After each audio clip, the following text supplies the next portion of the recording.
Richard Nixon was an interesting person. He was one of only two Quakers to ever ascend to the presidency of the United States. He is the only person in history to resign the office of the presidency. His public demeanor was very serious and stodgy. He was president at a time during some pretty serious and grim issues, and his demeanor reflected that. So he was probably not the first president you would think of when you think of Halloween. In 1968, Richard Nixon was running for president, and he wanted to shake up his stodgy image, so he appeared on a very popular comedy show, Rowan and Martin's Laugh-In, starring Dan Rowan and Dick Martin.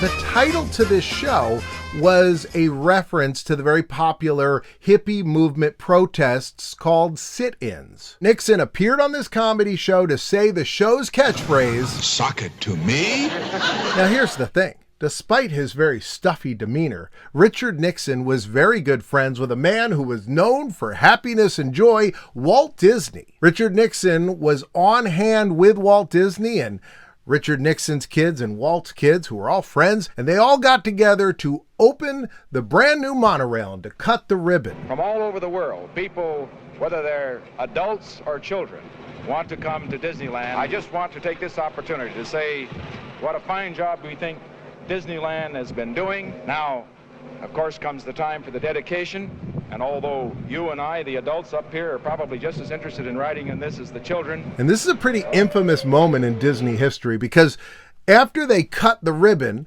Walt said to the vice president of the United States at the time, Richard Nixon, "Do you want to go in and take a look inside this monorail?" And he took Nixon in there. And then he said, "Do you want to take it for a ride?" And Nixon said, "Sure." And Walt shut the door and took off, leaving Secret Service on the platform. Secret Service starts freaking out, talking into their wrist, putting their hands up to their ears. They're like, "Where does this thing get off? Where can Walt Disney has kidnapped the vice president of the United States?" Which, if that's what Walt was doing, that's a guy that, really figured out the long con. Hey, I got to tell you, I'm doing the edit for this video, and I have told that story about Walt Disney kidnapping Richard Nixon a bunch of times. And I have heard that story from so many experts that I knew it had to be true. I've read it in Disney books. And then I'm pulling the clip for this episode, and I realize it's not true at all. So they slowly get in. There's already a driver in the front. And then they literally just pull up from the area where they were doing the ribbon cutting up to where everyone else is going to get in. And they open the doors and everybody gets in. It's pretty clear that Nixon was supposed to go into the monorail for the first ride. He even mentions that during his speech. So there you go. I've accidentally busted a Disney myth. Now back to your regularly scheduled Richard Nixon video. Richard Nixon was born at the perfect time for Halloween. He was born in 1913, and the earliest printed references to Halloween costumes were in 1911, 1915, and 1920. Now, I couldn't find any references to young Richard Milhous Nixon trick-or-treating.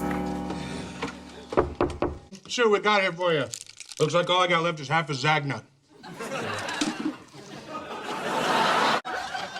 Now, the very first time that Halloween was celebrated in the White House was October 30th, 1958. It was First Lady Mamie Eisenhower who threw a luncheon for the wives of staff members and had the room decorated for Halloween. Richard Nixon was vice president under Eisenhower, and during that time, his wife was the First Lady. This is First Lady Pat with Nixon's two daughters. That's Tricia at the age of 8 and Julie at the age of 6, and they are both ready to go out trick-or-treating. Richard Nixon ascended to the presidency about a decade later. Halloween was at its peak of popularity at the time where he was running for the White House.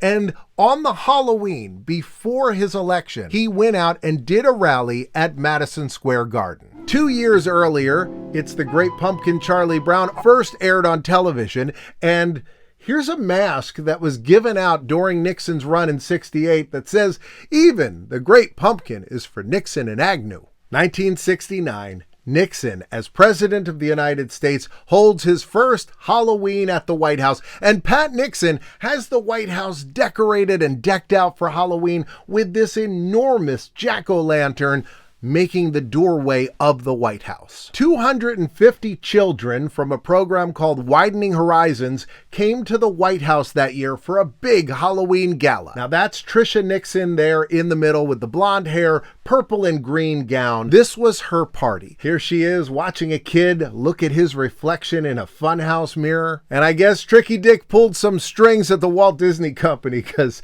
Mickey and Minnie were on hand. This is awesome. They had a 1912 calliope there playing music. They also had these two witches there with a giant cauldron, and they were handing out Halloween masks to all the kids. And right in between them was the special celebrity guest, Jonathan Freed, who played Barnabas Collins on the daytime soap opera Dark Shadows. Please, Barnabas, take me with you.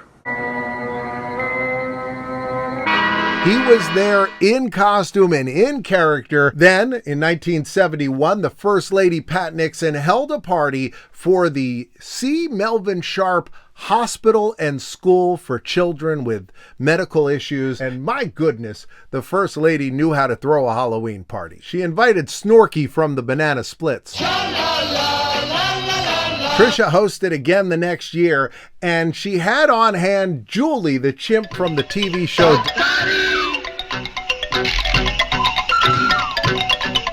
as well as Emmett Kelly Jr., the world-famous clown. Now, after resigning the presidency, Richard Nixon lived in New York City, as well as Key Biscayne, Florida, before settling down right here in New Jersey in the year 1982. And Tricky Dick was fond of greeting trick-or-treaters. He would give each kid a can of soda and their choice of candy bars. He also would give every trick-or-treater a signed card. He tried to shake things up one year by giving the kids a fancy pen, but the fancy pen didn't come with an ink cartridge, and so the kids were just confused. So the next year he went back to the can of soda, the candy bar, and the card. Now, by all accounts, Richard Nixon really seemed to love Halloween. He never dressed up in costume, but he would stand out there all day greeting the long line of trick-or-treaters that just wanted to come by and catch a glimpse of the former president of the United States.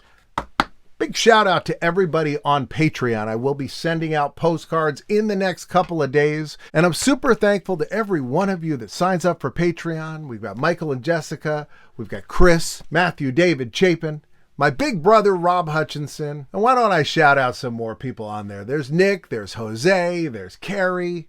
Just a bunch of great people. Richard Nixon is the only president that has a Wikipedia page for his Halloween mask. Released in 1970 by Caesar Costumes, they've done polls over the years, and almost every single year, this is still the best-selling political mask of them all. This Halloween mask is probably one of the most impactful Halloween masks in the history of pop culture. You may have seen it in the movie Point Break. 27 banks in 3 years. Everybody free! I'm not a crook. There's an episode of Family Guy where they show the Halloween mask. Hey, look, it's President Nixon. No, wait, it's a black guy. No, it's Nixon. And that's not the only animated version of the Halloween mask. They use it in an episode of Johnny Bravo. Wanna go swimming? No way, Daddy-O. You're a shark. You'll eat me. Darn it, they're on to me. I better work a different angle.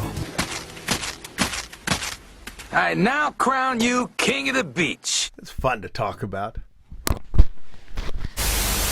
I did a video recently about Watergate because I wanted to fully understand it and understand, what the Watergate building was. And it's a really interesting story. It was a huge complex, still is, and was one of the most desirable addresses in all of Washington, D.C. You can check that video out. It's right here.